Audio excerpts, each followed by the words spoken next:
Okay, so yeah, the preparation of amines, the first one from an alkyl halide, that's a review from chapter 7.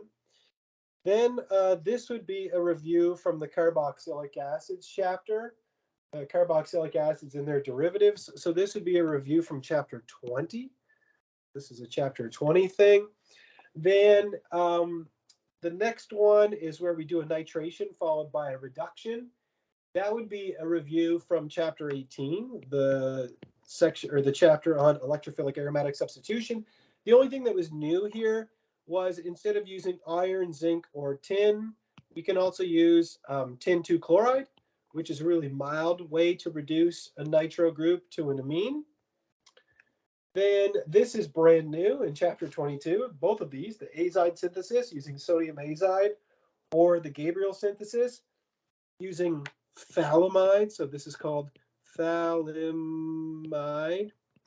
And then we can make potassium phthalimide by treating that with potassium hydroxide. And then it can do an SN2 on a secondary, primary or methyl alkyl halide. It can do it on the secondary. It's not the best way to do it, but it will work. And then we can treat that with hydrazine. Next, we looked at reductive amination, very important reaction. If you take ammonia, you get a primary amine. With a primary amine, you make a secondary amine. And with a secondary amine, you make a tertiary amine. We looked at acylation and the utility of acylation. Remember that you need 2 equivalents of the amine for every 1 equivalent of the acid chloride, because the second one is going to be used to neutralize the HCl that's produced. So you end up with the ammonium chloride salt in the end. Then we looked at reactions with nitrous acid with a secondary amine.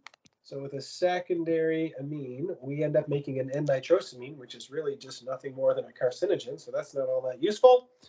But then with a primary amine, we can make a diazonium salt. Then we can do Sandmeyer chemistry. Sandmeyer.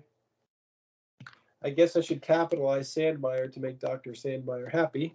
There we go. And then we talked about the Hoffman elimination, where you do the exhaustive alkylation. So you basically take this nitrogen and you add as many alkyl groups as is possible to it, like this.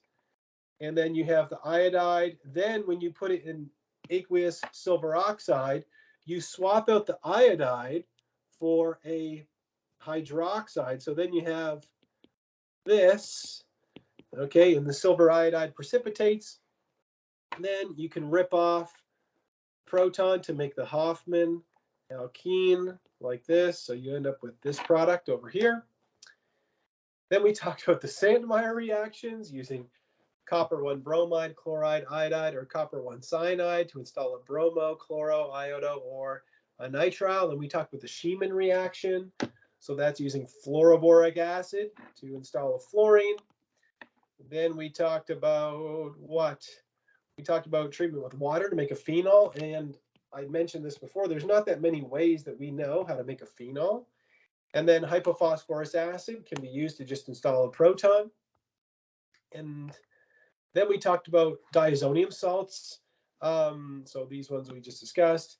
Then we talked about azo coupling. So that would have been the last thing that we looked at. And remember that the R group on your nucleophile, you want an activating group. So usually that's going to be some kind of electron donating group, like a phenol or an alkoxy or, you know, an amine, something like that, like the aniline that we just looked at in that practice problem.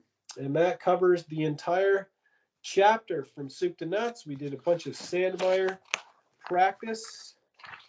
There we have it.